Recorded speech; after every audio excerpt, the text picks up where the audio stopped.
In 2012, the Disney Empire marches on with an icy exploration of what true love really consists of. In 2024, we kick things up a notch with an extra spicy high rye bourbon. The film... do I have to say it, Bob? I believe you do, Brad. I think the people need to know what we're watching today. We're watching Frozen People. Frozen People. I would watch that movie. That sounds dope. It's the sequel to Snowpiercer. The whiskey is Ezra Brooks Distiller's Collection. And we'll review them both. This is the Film and Whiskey Podcast.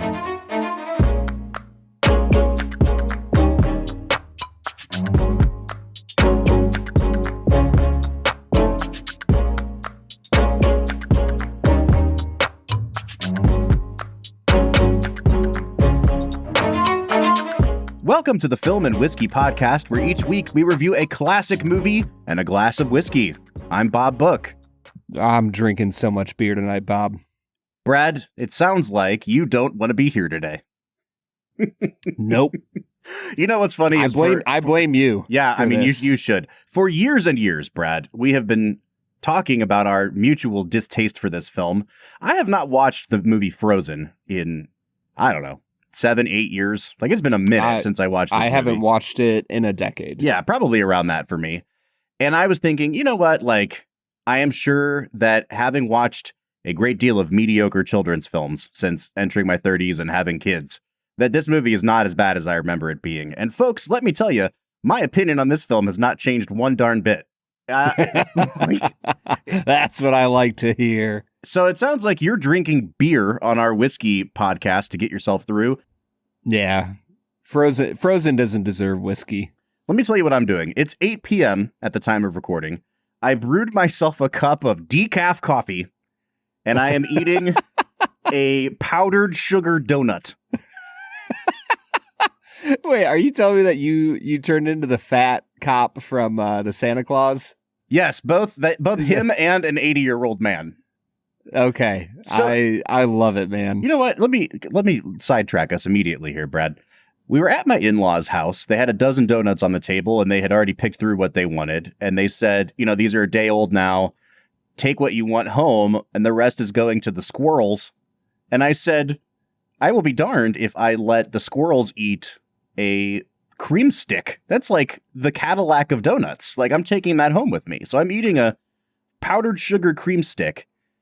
And as we were talking about donuts, I had to remind them of something we learned, Brad, when we lived in Kentucky. Did you ever purchase donuts for yourself when you lived in Kentucky? Yes, Bob, I have purchased donuts. Okay, well, like, I didn't know if you were a donut family.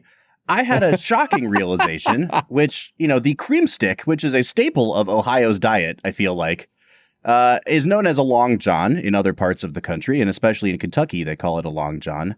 They do not fill their Long Johns with cream. It is an unfilled donut.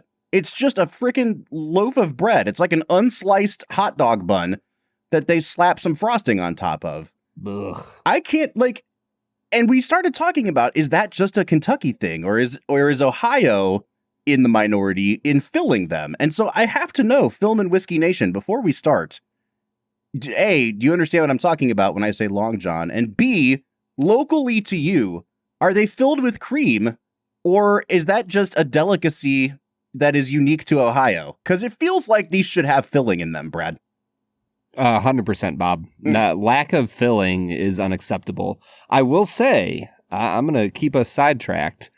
I love a good cream-filled donut. Mm-hmm. Long Johns, whatever you want to call them, they are very delicious because they're donuts.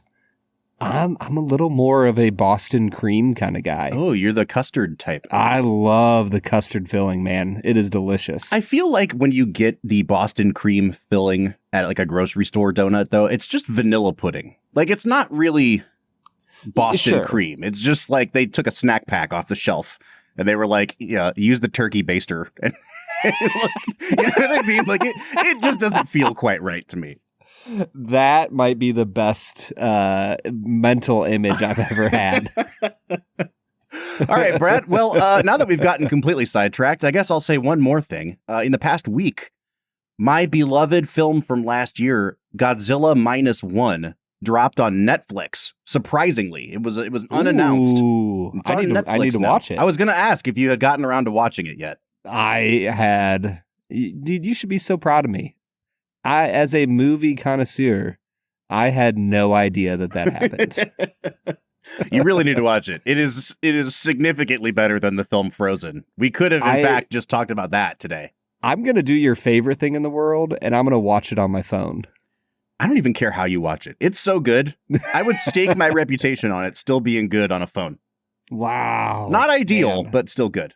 There it is. All right, Brad, let's start talking about Frozen. And in order to do that, we need to get into our first segment of the day, which we call Brad Explains. Brad's gonna give us the movie plot with only 60 seconds ticking on the clock. So let's go ahead and hear your take with this little segment that we call Brad Explains. Brad Explains is the part of the show where Brad breaks down the plot of the film that he has just seen, often for the first time. This is obviously not Brad's first time watching it, but it might be his second time watching it, because it sounds like he has been adamantly opposed to revisiting it. Oh, yeah, I have never watched this. All right, so tell me a little bit of your history with the movie, Brad. Like, A, it's a very short history, but B, like, where were you when you saw it? Why did you have such a visceral reaction to it? Why do you still feel this way about it? Oh, man, I honestly, why do I have such a visceral reaction? That's a great question, Bob. Is it because you're a sexist, chauvinist pig? Yes, it is. Oh, okay. How did you know? Man, we got right to the bottom of that. I didn't even have to pull that out of you. All right. Good episode. Good podcast. Yeah, we're packing it in now. I don't really know. That might be the last thing we say. I don't know where else there is to go. I watched this with my soon-to-be wife. We were engaged at the time.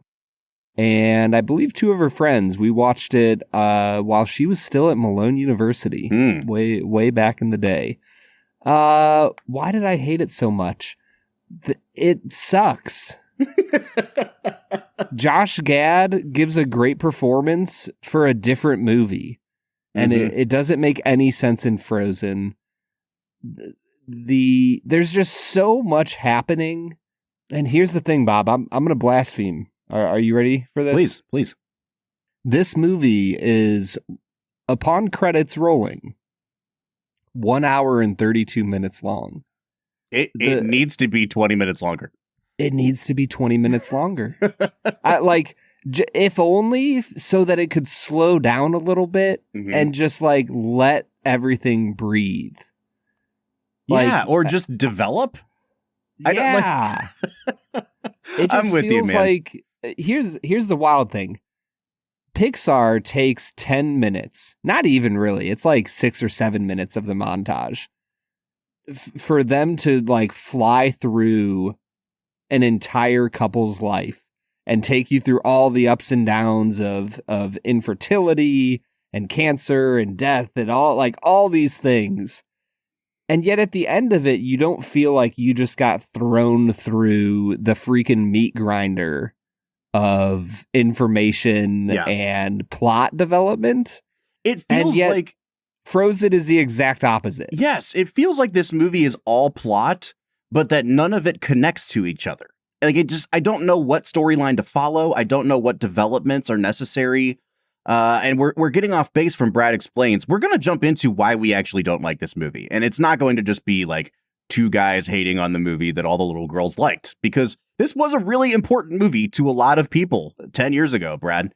I just have very strong feelings about how it does not work. So in order to get there, we have to get through Brad Explains. You have 1 minute on the clock to break down the plot of the movie with full spoilers. Folks, if you have avoided Frozen for this long, honestly, hats off to you. This movie was inescapable for years. You clearly and years. don't have children. All right, dude, 1 minute and go. Frozen is a film about, man, I don't want to do this. I'm trying to get myself up for it. All right, Frozen follows these two princesses in Arendelle, and their parents are idiots and die on a boat and isolate their children and keep them from experiencing what life is all about. And because of that, the one older daughter has ice powers and she's a danger to society. And when she gets coronated as queen, she freaks out because Anna's an idiot and wants to marry some dude right off the bat. And she shows off her ice powers and everybody's like, we found a witch. May we burn her?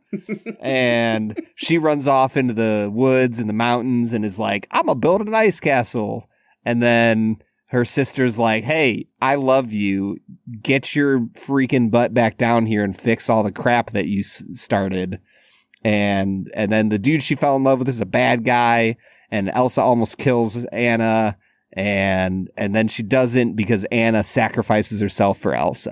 And it's the only good part of the movie. Boom. Okay, so that's Frozen. I love that you are already so opposed to the film that you won't even pronounce her name Anna. You're just like, no, it's Anna. This is the Hey, film man, that I watched. I'm from Ohio, man. It's Anna. I have my critique for this film, Brad, broken down into a well-organized outline and with subheadings and everything else, because there are so many different areas of this movie that I feel like fall short.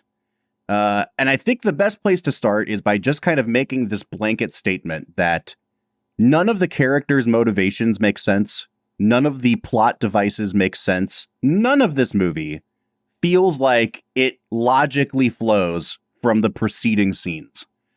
And perhaps nowhere better to start than at the very beginning of the film, because I just don't like what the hell is going on in this movie, Brad.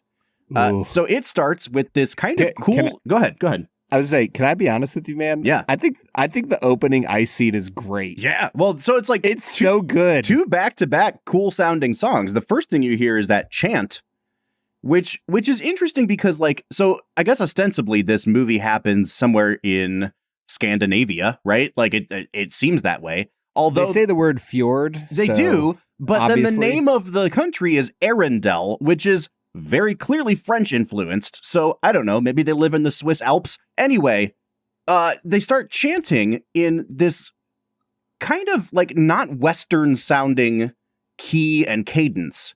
And I don't know if it's just like if the songwriters were trying to tap into like ancient musical patterns of that region, but it sounds more like something you would hear at the beginning. Like it sounded like music from The Lion King, if I'm being frank. The like, nah, I was nah, kinda nah, thinking- hey, yeah, nah. Yeah, I was kind of thinking a preview for Moana. Maybe. Yeah, it's a little more. Yes. Okay. So we'll just say it sounds like it comes from somewhere where people have melanin and not from Scandinavia, because like let's just be honest here. So that threw me off. And then it starts with this ice cutting chant that all the men are singing. Also kind of cool. I liked that scene a lot. I thought it had some of the best animation in the whole movie. And then you immediately get thrust into this magical world of trolls. And it immediately is like, I don't understand where we are, what we're doing. What are the rules of this kingdom? Are they like, do people know the trolls? Like what's going on? And I guess that's the question. You needed a 10-minute backstory on the trolls, didn't actually, you? Honestly, yeah. Like, please, just a narration, like something. Yeah. And I guess don't that's blame my you, man. opening question to you is like, what's going on here, Brad? Oh man. So here's my other question. Rapunzel and her boyfriend Eugene make an appearance in this movie, right? I didn't notice them, but sure. Oh, man, I should have done that in my two facts and a falsehood. As the gates open at the start of the movie and Anna is running out of the gates, you see them walking into the castle. Oh, cool. Which means that this is the same universe as them. And like magic is a very clearly established thing in this world. Yep. So why is everybody freaking the F out when they see their new queen using ice magic? Yeah, so that's what's going on? They don't set expectations well. So you get your first glimpse of Elsa and Anna as small children, and Elsa has magic powers that are just there already. Like you don't see her attain them. She was born with them. And they sneak off into like this great hall at night, and she's like, do the magic. And she starts doing magic, and you know, by no fault of her own, she accidentally injures her sister, and they go visit the trolls. And Brad, I wish that I had just looked up on IMDb when the first Trolls movie came out, because it was around this time, and the character design's very similar, so someone's copying off of somebody. Oh, 100%. They go visit the trolls, and the trolls are like, oh, yeah, of course. Like, there's ice in her mind. Like, okay, sure. And they're like, you got to do a better job of training her to use this magic. And the dad's like, no, I'll do you one better. We're going to protect her. We're going to go back to the castle, and we're going to fire everybody so no one comes in contact with her. And we're going to keep her locked in a room. And they just cut back to the main troll, and he's like, dude, that is not what I suggested at all. Nope, not at all. And so it launches immediately into this song, Do You Want to Build a Snowman? And you start to understand the strained relationship that the two have, because they are literally like Harry Pottering their child. Like, she's like living in a locked room forever. and you start to get this mantra that the parents are teaching her, which is conceal it, don't feel it, don't let it show. Which is, first of all, like the most contrived thing to teach your child to say. Like, they should have just said, like, hide it or we're all going to die. Like, that's I feel like that's a little more accurate to what's going on. I don't know, man. That's how the movie starts. And then they're just like, okay, I think it's time for us to go die now. And they just do. They just go off. I don't know where they're going. I don't know what they're doing. They just get on a ship together, and they just die. And then they're like, and that's the prologue to the movie. That's it, man. Don't you feel satisfied now? Compare this to Up a couple weeks ago, where you have an entire self-contained story that also inflects upon and influences the story that's to come. This doesn't tell any coherent narrative. It's just a bunch of different plot developments that are happening parallel to each other. And then a fade out, and then you're kind of wondering, like, how are they going to cross all these paths together? How do these things influence each other? Where are we going from here? And I don't think the movie ever successfully brings all those threads together to tell one compelling narrative, Brad. No. I've been talking a lot. Please say something. You have been talking a lot, and you've been speaking the most sense you've ever spoken in your life, Bob. So much of this movie just rolls upon itself like Olaf rolling down the hill, and it all builds up into this critical mass of fluff.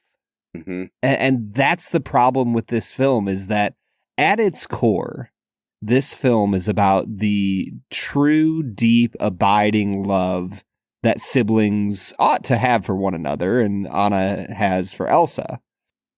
But that gets lost constantly, and it gets thrown to the side, and you're much more worried about these silly trolls or Olaf being ridiculous. The songs don't... I'm trying to think. I feel like maybe 3 of the songs really make sense for what's happening in the movie. Yep. So many of the songs are just throwaway, like, well, wouldn't it be funny if a snowman was obsessed with summer and then sang about it for 4 minutes? And it just doesn't work, because at its core, this movie has a great storyline. I absolutely love the storyline of Anna loving on Elsa no matter the cost to herself. Like that's a beautiful story. And really, there's a part of me that looks at it almost, I don't know, this is probably reading too deeply into it, but it almost feels like, I don't know if I should say this. It feels kind of, to me, like Elsa is a bit of an addict, that she becomes addicted. I mean, in the film, she literally says it, like, to herself. Like, I'm not going to care about any of my responsibilities. I'm not going to care about anything going down in the lower kingdom. I'm only going to be with myself now. And obviously she changes that and moves on. But for Anna, it's this journey into the depths of her addicted sister's madness as she's trying to bring her back. And it is her love that saves her in the end. Tell me that's not a great story, Bob. It is. And if I can jump off from there, because you've said like 8 things that I want to comment on, but let's go back to the first point that you were making, which is, I think, the overarching point. Like, if the sister's love for her sister is the heart of this movie, then they sure do a bad job of underlining that, because it is so pushed to the side so early on that by the time it comes back at the very end of the movie as this is what it was about all along, you go, oh, okay, I guess. Yeah, like that was kind of there. But by the end of the film, Elsa is Anna's like 4th or 5th most important relationship. Like, she has learned essentially to have healthy relationships beyond Elsa with all of these other people and magical creatures. By the time she actually like sacrifices herself for Elsa at the end of the film, it's like, oh, okay. Like, I guess we could end there, but you did a really bad job of leaving the trail of breadcrumbs to this moment. And I think, honestly, Brad, where they start to get off track is in their development of these two characters from the very beginning. I think, dramatically speaking, Elsa is obviously the more compelling character because she's the one struggling with this thing, this magic thing. It's really intriguing. But because it's Disney, you're not going to make her the lead of the movie. You have to have some other kind of audience surrogate that's like the window into Elsa's world. And, you know, I keep thinking about a movie that I like more than you, but I think we both like significantly more than this movie, and it's The Hunchback of Notre Dame. Like, Elsa is the Quasimodo of this movie. A very beautiful Quasimodo. Just a gorgeous hunchback. And she goes off and does her own thing in the bell tower, right? But Quasimodo's story is more compelling, but I feel like the Disney-fication of these two stories is like, we can't, it's too dark and it's too advanced for what we want this movie to be. So Anna becomes our heroine. And that's fine. The thing is with Anna, though, man, I'm going to make you mad with this comparison, but a few weeks ago, I talked about how Spielberg's like my favorite director, but he kind of paved the way for the MCU. And I think that a movie that you really like that came out 4 years prior to this called Tangled was one of the first Disney films where the princess heroine character wasn't just like your classic Disney princess ingenue. Like, they're always green, right? They're always young and impressionable. But she had this kind of like, I'm the awkward girl. Like, I'm not fully formed yet, and I'm a little bit funny because I'm clumsy and things like that. Whereas, you know, Belle wasn't like that. Even Ariel, to some extent, wasn't like that. And I think they took that and ran with it for this movie. And this was like in the peak of manic pixie dream girl, like Zooey Deschanel, 500 Days of Summer type leading ladies. And I feel like, dude, they go so overboard with Anna just being like, oh, I stand here? Oh, okay. I wouldn't even know where to stand because I'm so awkward. And like, it was like nails on a chalkboard for half the movie. I just cannot abide them making their lead character such an idiot for so much of the movie.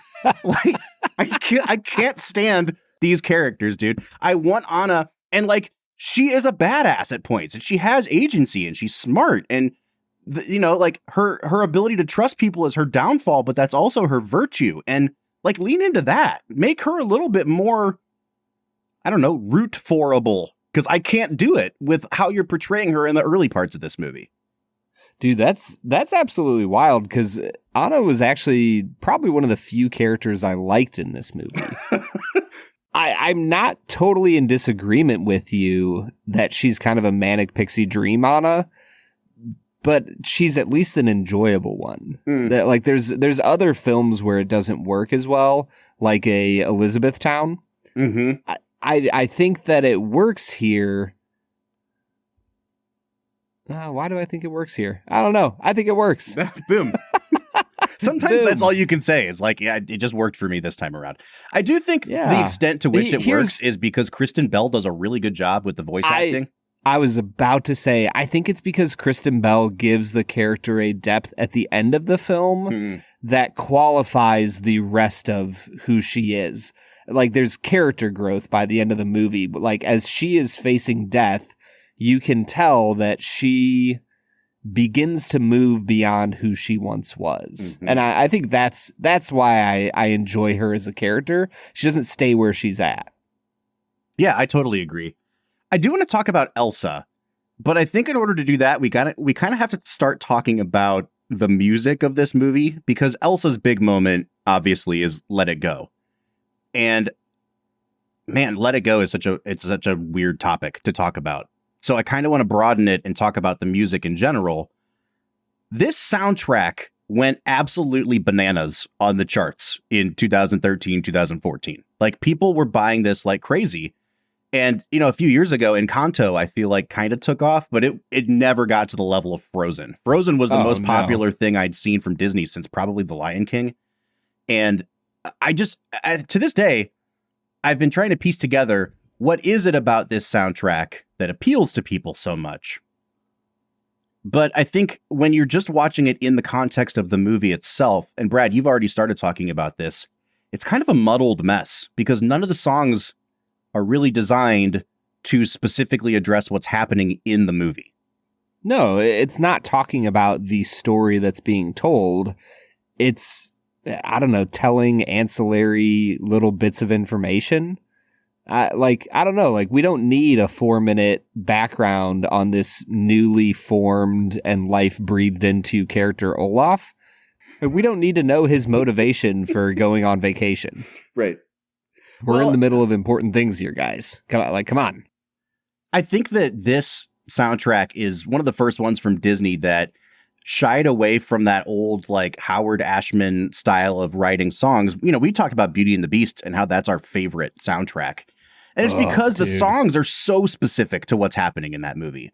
Even the I Want song of Belle, where she's just, I want adventure in the great wide open. That's not like a song you put on the radio. It is very specific to the musical style of that movie, which is much more kind of classically Broadway, and to the characters of that movie.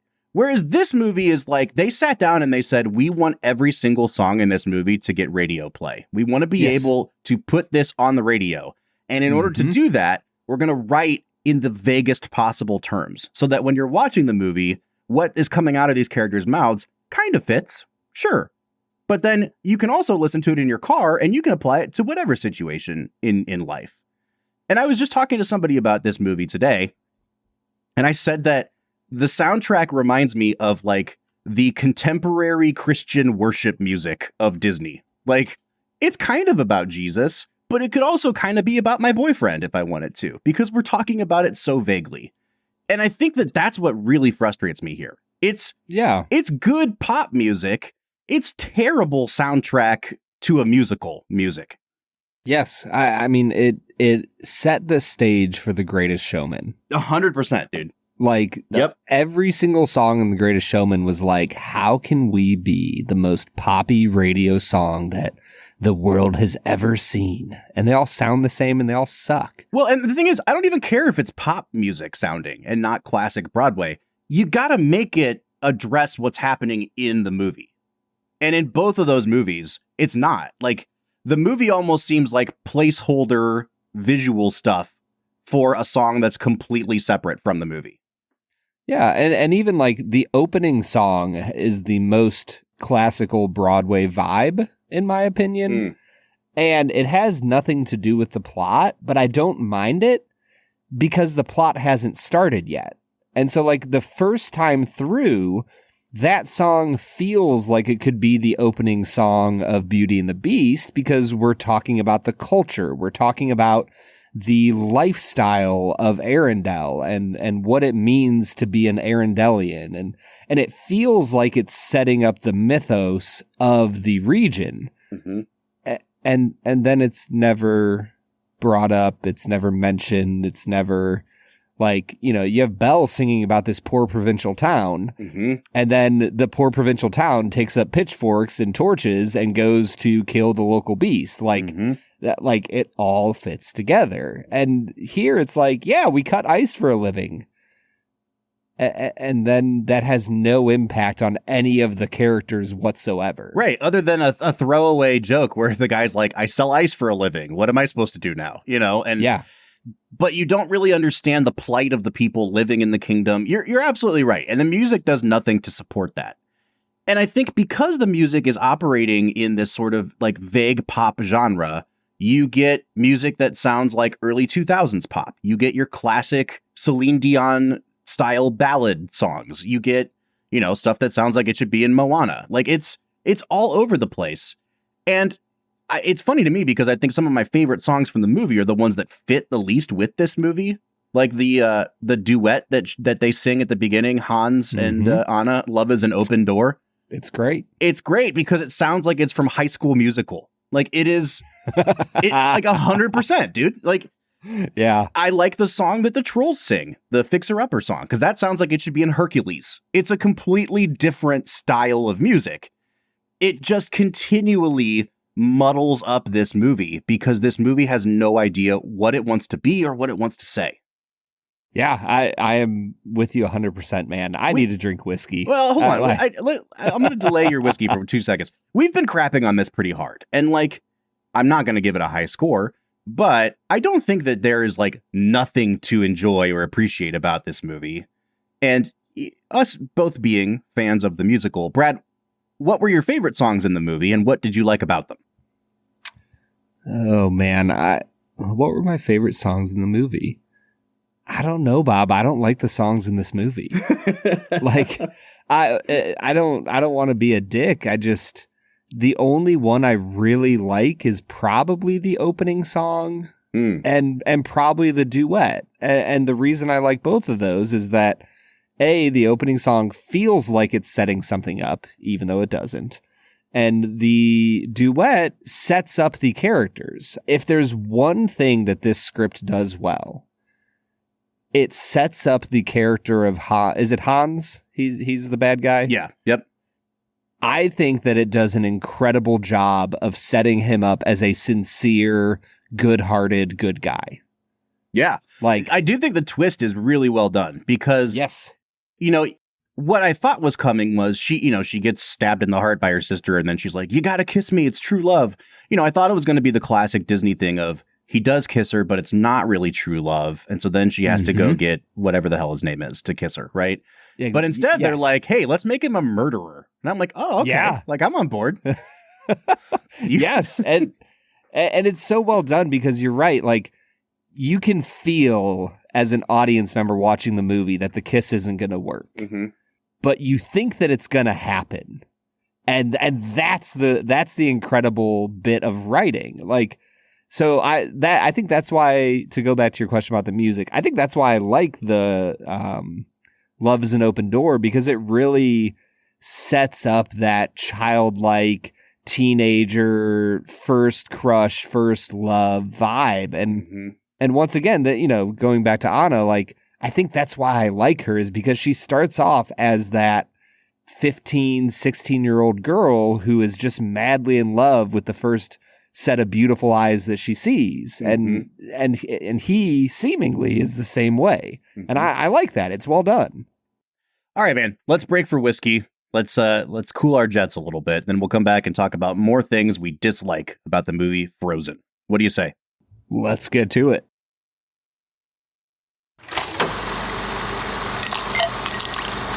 All right, so today we are checking out Ezra Brooks' Distiller's Collection. This is a high rye bourbon whiskey from Lux Row Distillery.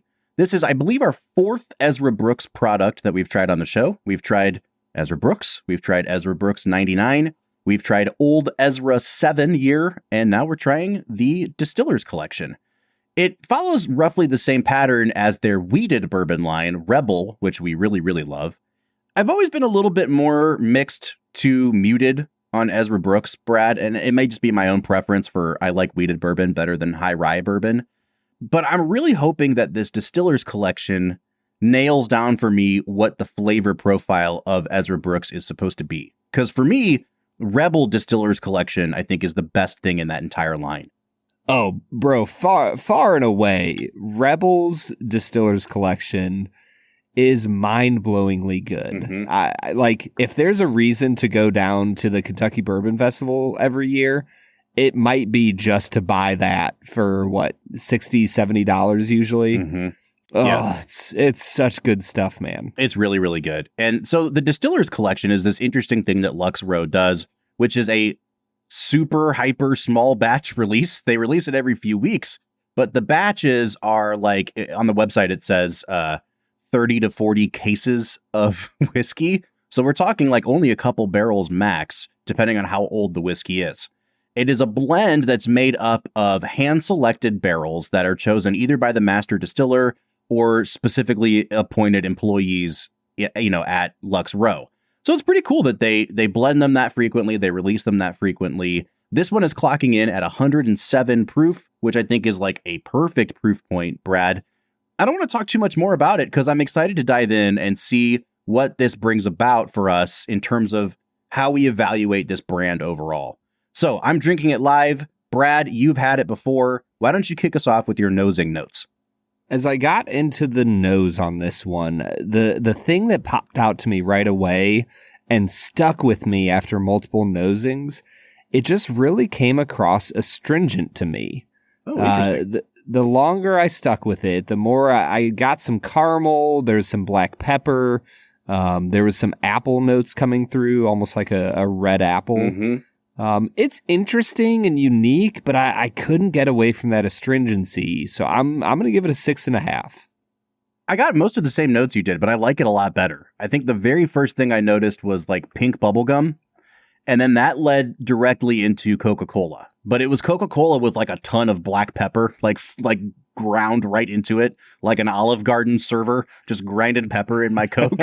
It was pretty spicy, and I liked that to go with that sort of bubblegum thing. I got a ton of red apple peel on the very back end. So it's got this nice kind of like, I don't know, it's not quite apple pie. It's a lot spicier than that. And I'm intrigued by where it's going to go. I'm going to give it a 7.5 on the nose. I think that the palate helps it out a little bit.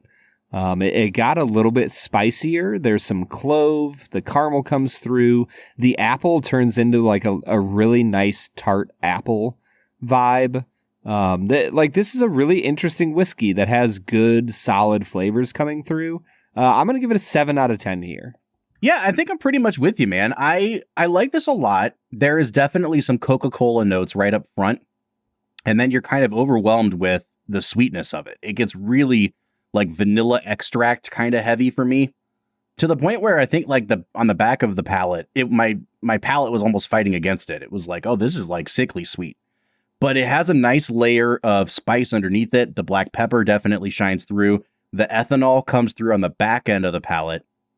I thought it was going to be like mind-blowingly good from the front of the palate.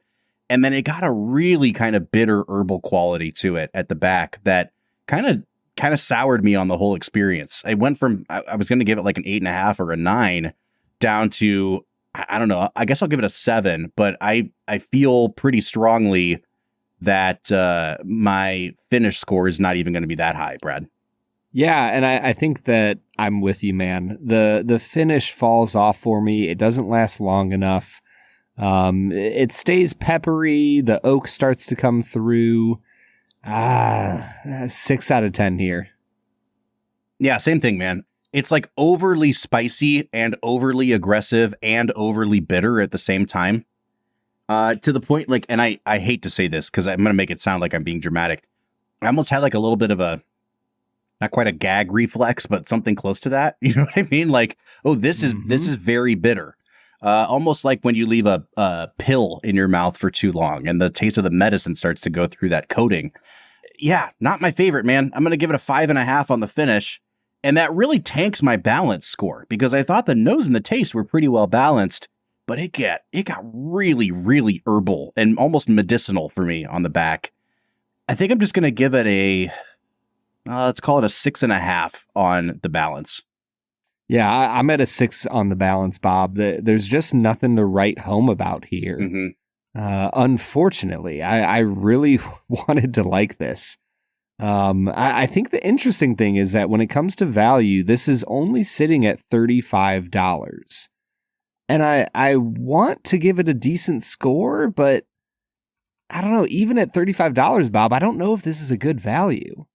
Yeah, it's hard to say, man, because it's a blend of whiskeys, but it's got to be I don't know, about 7 years old, 6 to 7 years old, probably. It's 107 proof. It's super small batch. Like, man, it's hard to not recommend this at $35 if you like very high rye bourbons. Because I would give the Rebel a 10 out of 10 on value. The value is okay here. The whiskey itself is not. So that puts me in a weird spot. I think even if you shelled out the money for this and then didn't like it, I don't feel like you'd be that mad because you didn't shell out that much money. And I think that's why I'm going to give it like above average on the value. I'll give it a 6.5 with the caveat that I just don't like this whiskey that much, Brad. Yeah, I'm at a 5 out of 10, Bob. Oof. I really didn't enjoy this enough to give it a good score. There's way too many whiskeys I like at $20, $25, $30, $35 for me to give this a high score. Yeah. Yeah, and it's unfortunate because the last two products we've had on the show from Lux Row have not been our favorites, but we've also been giving them like years worth of free Rebel publicity. So like, once again, let me say, go buy Rebel Distillers Collection. It is phenomenal at a $40 price tag. I'm coming out on this one to a 33 out of 50. Brad, where are you falling on this? 30.5. Ooh, 30.5. Okay. So that takes us to a 31.75 or a 63.5 out of 100. That's not a very high score. I'm not going to recommend this one. It's not because it's an exorbitant price. I actually think it's more than fairly priced in a vacuum. I just don't think the whiskey's quite up to par for what I have come to expect from Lux Row. Agreed. Yeah, I want to give this a good score. I'm just rating it on the juice inside the bottle, and it's just not quite up to snuff. All right. Well, man, we are just downers today, Brad. Yeah. Crapping on the movie. Sorry, from Whiskey Nation. Not liking the whiskey. Man, what a way to celebrate our 250th episode. Whoa. Let's get back into talking about Frozen, Brad. I'm so excited, Bob. Let's get to it. All right, everybody. That was Ezra Brooks Distillers Collection. You know what I was thinking about, Bob? What's that, Brad? At the end of the day, people on the internet love complaining. So who knows? This might be like our highest rated episode ever. Can you believe that this is the 250th First. regular? Well, I mean, it's not even the 250th movie. This is like probably our 270th movie when you consider all the bad movie bonuses and everything else, Christmases that we've done. Thanksgiving. Oof. But man, Brad, 250. We made it here. Yeah, we've done a lot. My movie knowledge has come such a long way. I'm pretty sure, isn't that like a direct Dwight Schrute quote when he's like, I love movies. I've seen over 250 of them. I think that is actually. That's you now, man. Oh, that is me now. I was thinking about it. I feel like I reference Fargo a lot. It's a movie that pops up in my head. I feel like I need to institute a new segment called like 6 Degrees of Fargo, where I take any movie that we watch and walk it back to Fargo somehow. And it's always going to end up with somebody in a wood chipper. Perfect. I'm on board, man. Institute it today. Yeah. The entire writing team for Frozen into the wood chipper. Fargoed. All right, dude. It's time for our actual game, which we call 2 Facts and a Falsehood. Brad is gonna try to stump you, Bob, to our right and what is wrong. 2 facts and a falsehood. 2 Facts and a Falsehood is the part of the show where Brad presents me with 3 items about the making of this movie. All of them are presented as fact. One of them is a complete falsehood. Brad, I am sitting at 15-10 on the season. I'm on a losing streak here, man. I think I've lost 3 of my last 5. This is not good. It's great. In fact, not good. Great. I'm loving it. I want my 500 season locked up, man. And I hope that it happens today. But I'm going to be honest with you, Brad. I did not research the making of Bob, this film at all. What are you going to do if you end up at 15-17? I don't know, that man. would, That's that pretty would be rough. the most Cleveland ending to a season for you. Including today's episode, there are 7 2 facts and a falsehoods left. So if I go 0-7, I deserve it. You do? All right, dude. Well, let's see if you can start me on that streak today. Hit me with your 2 facts and a falsehood.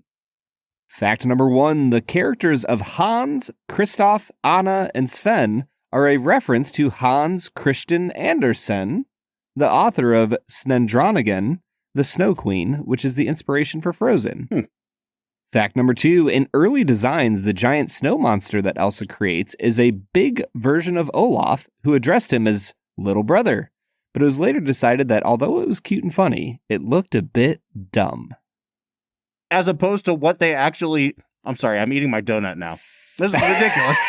As opposed to what they actually made, that thing looked terrible. I couldn't believe that was 2014 graphics.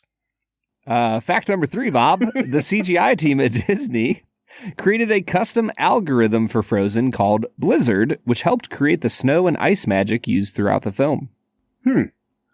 I will say, good job on the snow and ice magic. Like, I have a lot of complaints about the way this movie is animated, but the snow and ice, very good. Yeah. Brad, you got me today, dude. I have no idea. They all sound true. Remind me what number 1 was again. Oh, Hans Christian Andersen. Christoph, Anna, Sven, Hans Christian Andersen. See what they did there? That's the falsehood. That sounds too much like a Brad G creation. I'm going to say number 1. Number 1's the falsehood. Number 1 is not the falsehood, Robert.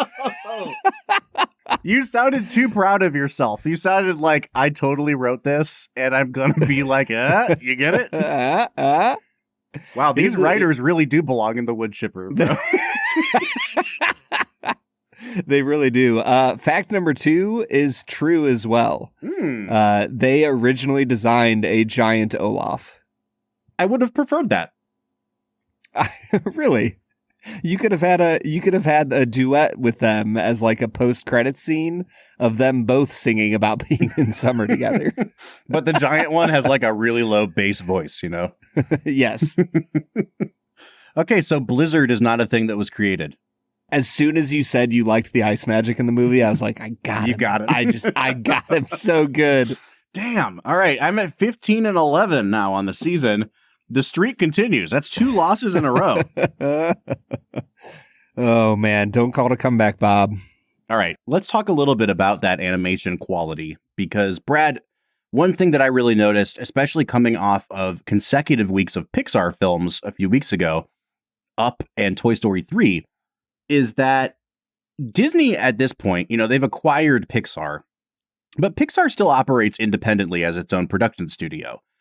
And we have raved, especially with Toy Story 3, about just the depth of field and how incredibly intricately textured everything is, even when it's not in focus in a Pixar film. It's mind-blowing. This movie, you can see the cheats happening.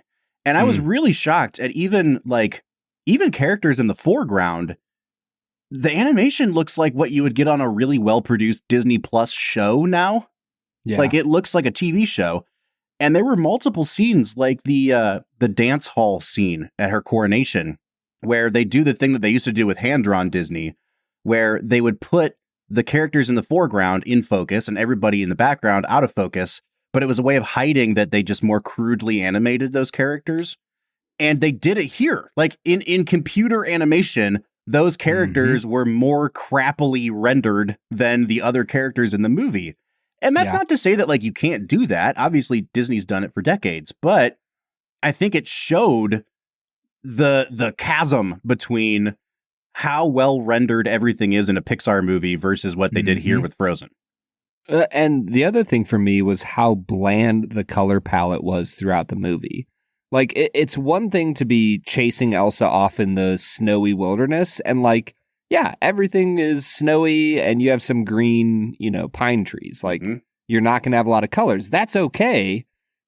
It's even better, in fact, to have that bland of a palette if the ball that they have at the start that you just mentioned is a cacophony of beautiful, bright colors. Like, tell me that the Be Our Guest scene from Beauty and the Beast doesn't have a billion more colors than the ball scene in this movie. Like, everything is brown and green and blue, and it's all drab, and just nothing pops in this movie. Even Anna's hair, she's supposed to be this like fiery redhead, and even her hair doesn't have like a vibrancy to it that should like show what her character is like. I don't. For me, the color palette on this film just irked me throughout. I think a good analog is like Pixar made a movie a few years after this, I believe after this, called Brave, which is set in Scotland. Mm-hmm.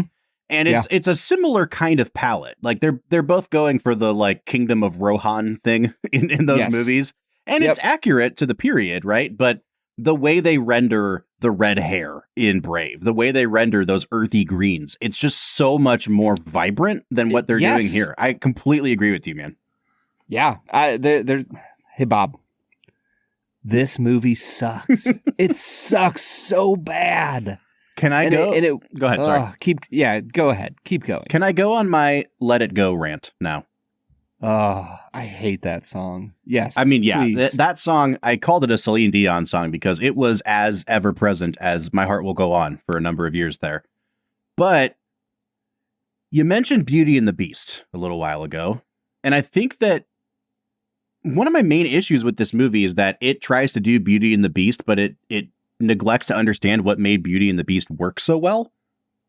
Like, Belle is your main character in Beauty and the Beast, and she helps the Beast understand who he really is, to overcome the obstacles. She goes on her own journey of growth. And so like the Belle to Anna thing, that comparison, they track pretty well together. Where this movie really fumbles things is in making Elsa have to follow the path of quote unquote the Beast. Like, she's the one who is burdened with this thing that's seen as a curse. She's the one that shuts herself up in her own castle. And what the movie seems to imply is like, she has an obstacle to overcome. She needs to learn something about herself. But then the movie really waffles back and forth on whether she actually is a flawed person or if everybody else around her is flawed. And so therefore she doesn't actually grow or change anything. And it makes no sense when you bring the song Let It Go into the equation. Like, I'm going to interrupt you for 1 second. We can all agree that her parents are the most flawed people in the movie. Whether or not anybody else is flawed, we can all agree that her parents suck because they are the reason this entire movie happens. Yeah. Never before have I said, like, wow, those people deserve to die at sea. Yeah. I mean, yeah, I thought it. Like, yeah, and I think that, like, the crazy thing about the first 25-ish minutes of the movie here are, like, the most compelling, like, dramatic tension that comes in that part of the movie is the realization, like, everyone finds out that she is the Beast, quote unquote, right? Like, once her powers get revealed and everything hits the fan, it's like, oh, this is going to get to some really interesting places. This is going to go into Gaston, Beauty and the Beast territory. They're going to chase her off. And then it kind of just like, first of all, it buries the lead. Like, we don't get to that for a half hour. But then it's immediately the next time we see Elsa, she's walking up the mountain and she's singing Let It Go. And this song, Let It Go, is just, it's so frustrating, dude, because it's presented as this anthem of liberation. Like, I'm so glad to be free of all of their expectations. I don't care what they're going to say. Let the storm rage on. Like, I'm going to be who I am. It's very similar to This Is Me from The Greatest Showman. Mm-hmm. However, like, she's happy to be free from all of their expectations, but like, she's only been queen for like 6 hours. Like, they have no expectations of her. They didn't know this about her. They're not like hunting her down to kill her. They got scared and she ran off, but they got scared for a reason. Like, she is injuring many people on accident with these powers that she cannot control. It's supposed to be this metaphor, and I think it was interpreted, culturally as a metaphor because it's so vague for how young women in our society are kind of boxed in and expected to act a certain way and expected to kind of keep their emotions at bay. I know this character of Elsa has been like really championed as like a queer icon. There's a very funny SNL sketch where they talk about how gay Elsa is. Like, I understand all that. But like in the context of the movie, she's saying like, we need to let go of all these expectations, but it gets completely undermined by what she's actually doing. Like if she's shaking off the constraints of society, and the way that she's choosing to do that is like, I'm not going to hide my powers anymore. I'm going to be who I'm supposed to be. The cold doesn't bother me. Then like, why are you still hiding in the woods? Why are you building a castle for yourself in seclusion? None of it makes any sense. And then like, dude, go ahead. You know how you make the song work? Keep the parents alive. Or make it the song she sings at the end of the movie, where she's finally free of these like, she comes back at the end of the movie because she has literally almost killed her own sister. And then, like, first of all, magically, now she can control her powers. Like, what the hell is that about? Are we to expect that you aren't going to accidentally kill someone now? Here's the thing. If Let It Go is sung as a response to Anna's love setting her free from the expectations of their parents, like, I mean, I don't know if you've had this experience with your siblings, Bob, but at a certain point in your relationship with your siblings, you realize, oh, hey, like, we're on the same team, and like, mom and dad aren't always right. Mm-hmm. And like, if they explored that relationship and the parents stay alive, and initially Elsa runs away, and maybe she sings Let It Go as in like a giant F you to the parents. And then Anna's love and like, yeah, our parents were wrong. They treated you poorly. But please come back because I love you and we can be on a team. And I like, which I think is what they're intending, but it gets so lost in the sauce here. Yes. Yep. I think that's actually 100% what they're intending, because like she is trying to say, I'm not going to hide any longer. Mom and dad told me to conceal it. I can't do that. Like, I can't control this anymore. I can't hold it back anymore. That's like part of the song.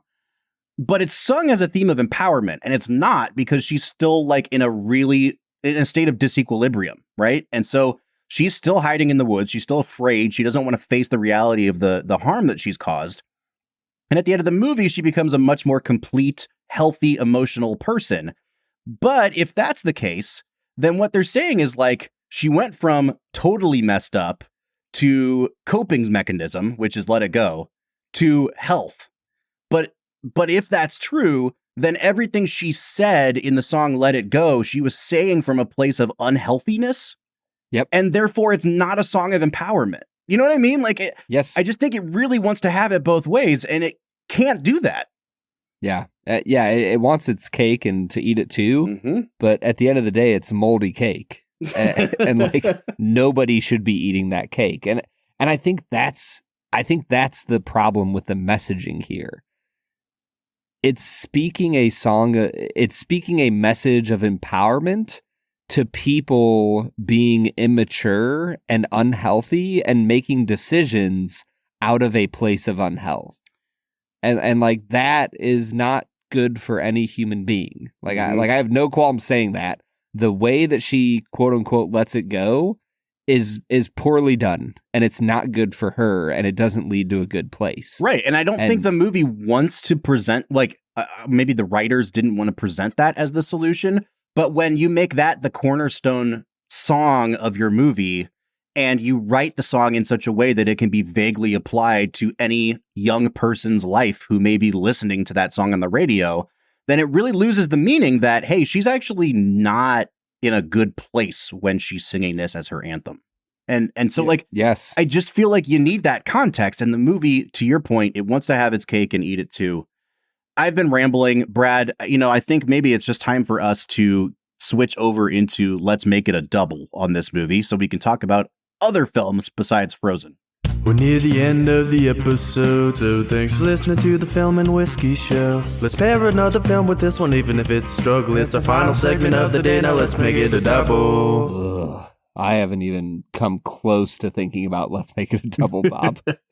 Let's Make It a Double is the part of the show where we pick a movie to pair up with this one to make the perfect double feature. Would you like me to go first, Brad? Yeah, go for it. I'm going to pair this with a movie that I recently came to find out has just come out on Netflix.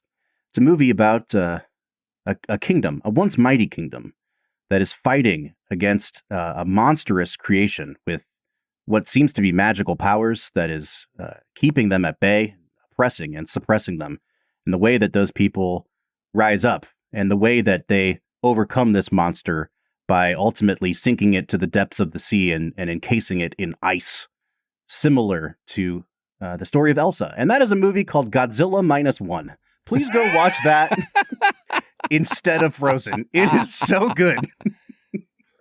Oh, that's really funny. It's so good. Go watch Godzilla -1, folks. I'm going to go watch it, Bob. I'm going to go watch it maybe tonight. Yeah. We'll see. I might fall asleep.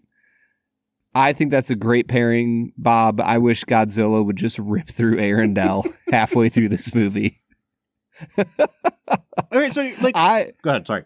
I'm going to pair this movie with a film about a protagonist who just wants to live a simple life, who doesn't want the pressures of society weighing down on him, who wants to be married and experience the joys of what it means to be a human, but is forced upon him a different life. I'm going to pair this movie. This is easily the most ridiculous pairing I will ever give on this podcast. I'm going to pair this movie with Braveheart, Bob. An appropriately drab color palette combat. Thank you. I was kind of going for that. Mm-hmm. Mm-hmm. Okay. Let me finish my donut. Sorry. How's your donut, Bob? It's gone now. I've been trying to eat it like in peace and quiet, but I've been talking so much this episode. Yeah, I was gonna say, man, if we had a rabid fan base that kept track of statistics for our podcast, I think this will easily be the highest percentage of Bob. And it's so weird because I don't feel so strongly that I had to say X, Y, and Z, but it's that weird alchemy of I put thought into why I don't like this movie. And you don't like this movie so much that you're like, I refuse to give this movie any more thought. And so then whoa. I gave lots of deep thoughts on this. I talked about color palette and the songs and all sorts of things, Robert. You had some great points. They just only took up like 7 minutes of audio in our hour-long podcast. Yeah, I'm just a little more succinct than you. That's very true. That's the fatal flaw of me. Okay, so Brad, let's give this movie some final scores. I think that for all of the faults of this movie, it is not like an inept movie. Like the animation is good enough and the songs are good enough. Part of my visceral reaction is this took off in a way that better movies, more deserving movies should have taken off. And it's always kind of pissed me off. And that's not really the fault of the movie itself. Like if this had come out and made a couple $100 million and made its money back, sure, great. It made like $1 billion. Everyone loved this movie. Mm-hmm. And it's kind of like The Greatest Showman, where I'm like, do you people understand how not good this is? Like, what's going on, America? I think when I try to get a hold of myself, at the end of the day, this is like a 5.5 movie. I probably hate it more than a 5.5. I want it to be like a 3.5. But it's like, it is just mediocre enough to get a 5.5. Oh, Bob, 5.5 is a really high score for this movie. It's not that bad, dude. I'll give it a 4.5. Oof.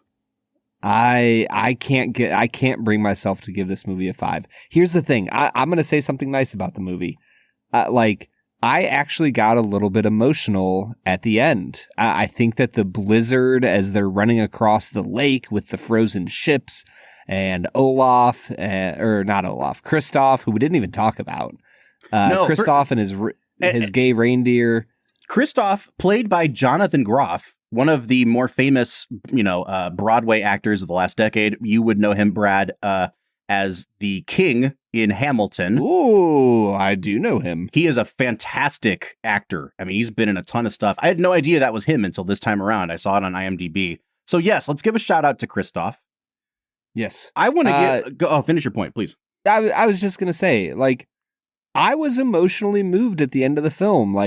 The through line of Anna's love for Elsa is powerful and meaningful. And the idea that a story would end where true love's kiss is actually, well, and I like that they phrase it differently, that they say like an act of true love. Mm-hmm. And everybody goes, oh, true love's kiss. Mm-hmm. And it turns out to be an act of self-sacrificial love. Like I am all about that. Great ending to the film.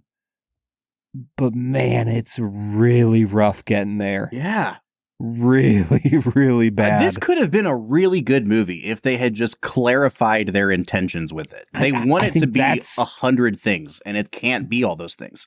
That is what makes me so angry about this movie, is that it could have been so much, and it wasn't. And it, like, I don't know. I feel like that's Disney's problem, is that it gets caught up in trying to be so many different things. Like, I don't know, you hear about films that kind of balloon out of control, and I feel like Disney as a studio has ballooned out of control, where it's like, you know, who knows? I don't know the behind the scenes. Like, was the music team, the sound team, not in enough conversation with the animation team and the scripting team to like make everything match up well enough? I don't know, but there is so many mixed messages going on in this movie that I can't give it a good score, Bob. Mm-hmm. I will say a couple nice things as well. The Big Summer Blowout guy is my favorite character in the whole movie. He's freaking hilarious. The guy in the in the little like yes. shop. Big Summer Blowout. Oh, yeah. He's awesome. Yes. I also, a few weeks ago, you talked about how Robin Williams in Night at the Museum provided you, or no, it was Dick Van Dyke, provided you with a quote that you always say, which is, yes, moving on. Moving on. Olaf in this movie provided me with a quote that I say a lot, which is when he turns around and looks at the giant abominable snowman and says, oh, hey, we were just talking about you. All good things, all good things. I say all good things a lot. I just think it's really funny. That one always makes me laugh. But yeah, man, apart from those few moments, this was not an enjoyable watch for me.